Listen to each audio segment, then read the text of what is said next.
second.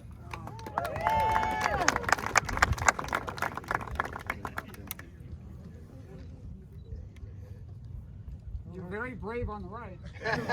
Honestly. Aim left. Yeah, aim left. I'll hit a cut shot. I'm trying. Next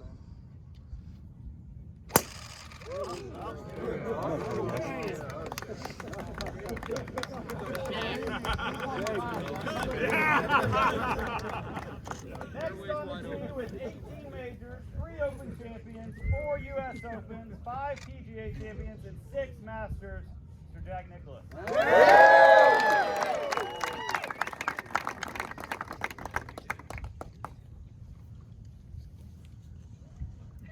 Who hit the longest drive? You did. Asher's got it right now. Okay, well, I'm going to leave it that way. Okay, one big long swing, right? Right. Here's my swing now. Oh, without a practice swing, right? Right, big, long, boom. Then Jackie's worked with me on probably 50, 60 golf courses. I think 20 some or so we've done have been co-designs. And we have started a new thing which we're calling Legacy. And this is the first one we've done it on here. And Legacy basically is passing the baton from me to my son to put what knowledge we've learned over time on a piece of property. And here at Florida State, we've got a great legacy coming here anyway. I've got, one of my sons was here. Jackie's had 3 of his kids here. We've got a son that came here earlier and played football. He's got a son here. And then, of course, I have my grandson that played football here. So we've had a lot of people through here. And we've got a pretty good legacy of Florida State to start with, so may as well put it on the golf course, too. Yeah. Structurally, what did you do to this course to make it more secure? What about this course keeping sure the rock and post-grind? I'm not following what you're asking me. Structurally, Structurally, what did you do about the course? we changed it. We treated it as a raw piece of property and just redid a golf course on it. And I think Jackie was the lead on it. And Trey wanted a golf course that he said every golf course they make it, the players make it a miniature golf course. So you got 7,800 yards in it. Yep, in the back. And but you still make it so that the average golfer and people can play it, and so you have different sets of tees and things. And we tried. I don't think we took. He's gonna have a choice. I don't know whether we took hardly any trees down, did we? We did take some, but it was minimal. Very, very, very few. And we tried to fit in where we found openings and places to go. We had a lot of land out here to work with, and Jackie should talk more about the golf course. He spent more time here than I did. He spent a lot of time here. And Chris Cochran from our organization spent a lot of time here, as did David Savick from our organization. So, but I think you're going to find that it's a good test of golf. And I think that one of the 2 things that I like to do with a golf course is make it aesthetically pleasing. I think that a lot of people really like to have something go out and play someplace that's pretty, but they also like to be able to have something that has good golf shots in it. And if you have good golf shots and aesthetically pleasing, that combination usually makes for a pretty good golf course. You were able to play the first 9. Tell us a little bit about what your thoughts of the course are. Well, we just drove around the front 9. We just drove around, and we're going to go drive around the second 9 here in a few minutes. It's as advertised, as far as I'm concerned. It looks good. Jackie, for you, talk about the legacy aspect of this. He said passing the torch, extending the legacy. For you, how exciting is it to have that and have it here at Florida State? Well, I mentioned earlier about family. I read the title Seminole Legacy, and it just sounds family to me, and this has been so much part of our family, the university here. We've been embraced. Yes, some of my kids went here, many of dad, mom's grandchildren have gone here. The university's embraced us. They really have. I've got a property just north of town, so I spend a lot of time in the area. I did spend a lot of time on the golf course here, and it's a strong golf course. Dad mentioned we can pull it back to 7,800 yards, but then for the average folks that are to play it day in and day out, I think it's very playable. We don't have a lot of forced carries. There's a lot of bouncing around the greens. We're not forced to hit a flop shot. You can hit a putt. You can roll it up if you miss a green. And I think the defense of the golf course, for those that play the golf course, are going to be the greens. Dad again mentioned how long players today hit the ball.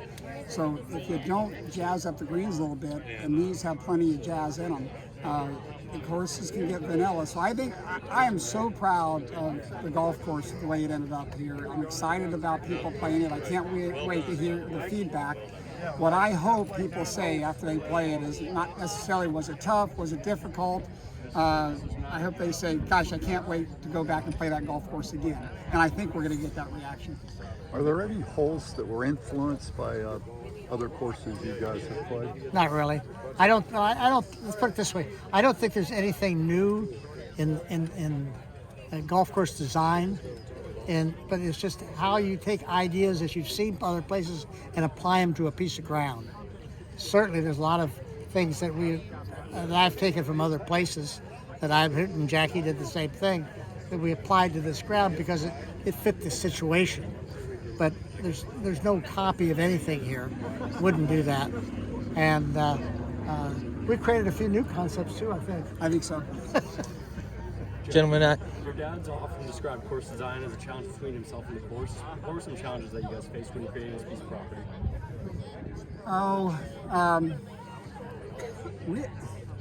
I think the golf course, the property is a little bit convex overall. So anytime you have a convex piece of property, it's kind of an unusual situation when you might be working around the outer edges of those contour lines. I think we did a great job. We built a lake on the top of the golf course, which is our irrigation lake that makes it easier for water to flow downhill. But we had a great canvas to work with. One of the things, it's always a challenge, but one of the things I'm most proud of is we brought everyone together. One, to be able to collaborate with Dad, but not just Dad and share our thoughts together, but honestly, Coach Amy Bond, the latest coach, and the men's coach, Trey Jones, were so fully involved with what's on the property you see today. So that's oftentimes my biggest challenge, but also the most rewarding part is getting everyone's thoughts together and then finding a common direction. So I think we accomplished it. Gentlemen, I had a chance to play the course yesterday. Your point about the greens is spot on. They're incredibly challenging, but a lot of fun. You can play them from anywhere. Can you speak to what you believe is most different from what was here to what is here now, and the challenges of working with an existing routing? I never saw what was here before, so I have no idea how to compare it. Did you ever? You never played it before, did you? Well, I did play, but I remember the first time Dad and I went around the golf course, we actually, back in our office, we must have done 20 different routings, but once we decided on a routing together, they put, the surveyors put stakes from where we thought a tee would go, the turn point and green, and we actually drove around the golf course for the first time out here, not even looking at the old golf course routing, but looking at what we thought would route best on the property. That's why Dad was saying I don't remember what was here because we really didn't look at it that way. Except that what we're looking down here is the first tee shot, and that's now the 10th tee shot, but it was the same tee shot. Mm-hmm. We didn't change that. I think you definitely brought out the features of the property much more dramatically than before, no doubt about that. Anything about that property and just how you tried to bring that out? Well, the property usually brings out what it brings out. You know, I mean, it's that's where your creativity and you know, I've done over 300 golf courses. Jackie, you've probably done 75 around there. And so, you know, you have your experience of what you've done, and then you apply it and you try to figure out how can we do this, how can we do that. And Jack was absolutely dead right on a golf course when he said it's a bit of a dome, and so and you really like the game to be played not convex but concave. So how do you create concave within a convex situation? So those are some of the issues you do. But the trees, you have such great trees out here. Try to work within what you have. You try to add to. We have one hole down here which is right behind us, which is our now 17th hole. I don't know what it was before. And the little lake down here has closed contours, which doesn't drain. And so, but we couldn't legally, with what you had to do with from a wetland standpoint, do what we really would have liked to do, would be able to put an overflow drain in it, which they wouldn't allow us to do. So we had to improvise and do other things to make that piece of ground work. And I think if you go down and look at that hole and you play down the hole, you say, man, this looks like it's always been here. Yeah. Well, it was an improvisation from something that we, that we were given and had to take from. So you have to do that through. It's give and take. It's a balance, and it's. But I think the eye is what really makes a golf course. You look at it, you say, man, that's pretty. Boy, that's inviting. That's what I'd like to go play. That's what you try to do. Jack, when did you first decide that you might like to be a golf course designer? And why? Really funny. I was probably 25 years old. Pete Dye came to me and said, and I knew Pete a long time. Nobody had ever heard of Pete. This is one of his first golf courses. And he was doing the golf club in Columbus, Ohio, and he said, Jack, I'd like to have you come out and see my new golf course I'm doing for a fellow named Fred Jones. And he said, I'd like to get your opinion. I said, opinion? About what? I said, I don't know anything about golf course design. He says, you know a lot more than you think. So we went out, and I remember the third hole we went to. He had a big round green with 4 round bunkers around it. And he said, what do you think? I said, well, it looks like Mickey Mouse in any direction you turn. And he said, well, what would you do to it? I said, Pete, I don't know. What would you do to it?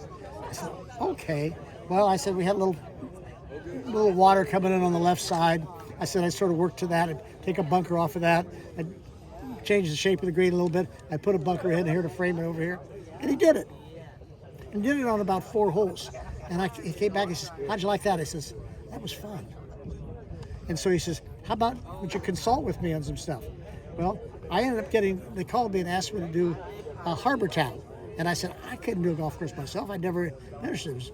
And so I said, but I got a guy named Pete Dye who I'd like to work with. They said, never heard of him. And they said, well, bring him in. So Pete came in, and we did Harbor Town. And that was my first venture of actually doing a golf course. And I loved it. I made 27 trips into Harbor Town. And it had a blast. And we didn't make 10 cents. Matter of fact, it cost us a lot of money because we just put everything back into the job. But that's okay because we learned. We had fun together. And from then on, I wanted to do it. And I just kept doing it. I did about 6 courses with Pete, did 6 courses with a fellow named Desmond Muirhead. And then I went on my own and started doing it. And, then Jackie came along and Jackie started working with me on golf courses. And I did some on my own, some with him. He started doing some golf courses on his own. It just sort of evolves. 1 or 2 more, really, unless you're... Jackie, other than green contours, was there any other ways that you wanted to make players think around the golf course and sort of neutralize long ball hitters? Oh, 100%. I mean, the whole... I assume Dad's is the same way, but the fun part is all the strategy. How you dogleg a golf hole, you create carries to certain bunkers, over certain bunkers. When you bail out maybe away from a bunker, maybe penalize the approach coming into the green. So the whole golf course from tee to green, start to finish, is all about strategy. And hopefully the greens will relate to the strategy of each golf hole. I'm just looking over here to the right. 18 was a challenge. As Dad mentioned, you love to work within contours, but we had the high on the inside of the dog leg. The hole's kind of going away from you from left to right. So I tried to put bunker on the inside of the hole. The more you challenge that bunker, the better your approach shot is into the green. We bunkered the left side of the fairway, but we bunkered the right side of the green. So again, the closer you are to the fairway bunker, the easier shot, the less carry you have to come into the green.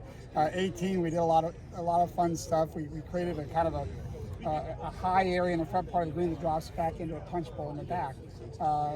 Again, last hole, there's going to be people around the clubhouse hopefully watching. We created, I think, a birdie situation when you put the pin in the back. you put the pin in the front on that high area, it's going to be a tough putt. So I think strategy starts from the time you tee off to the time you finish. See, the 18th hole, to see what he's talking about. When I was out here, and the last trip I made in, because I wasn't sure what to get done on the 18th hole, and they came up with bunkers on the inside of the hole, and they came up with a soft hollow in the back part of the green. Not part of my idea at all. That's why working together, you use two different ideas. You come up with something that, with a collaboration, that actually turns out to be a better situation, and that's what we did. Thanks, gentlemen. Thank Okay, you. guys. Again, Don. Thank you so much.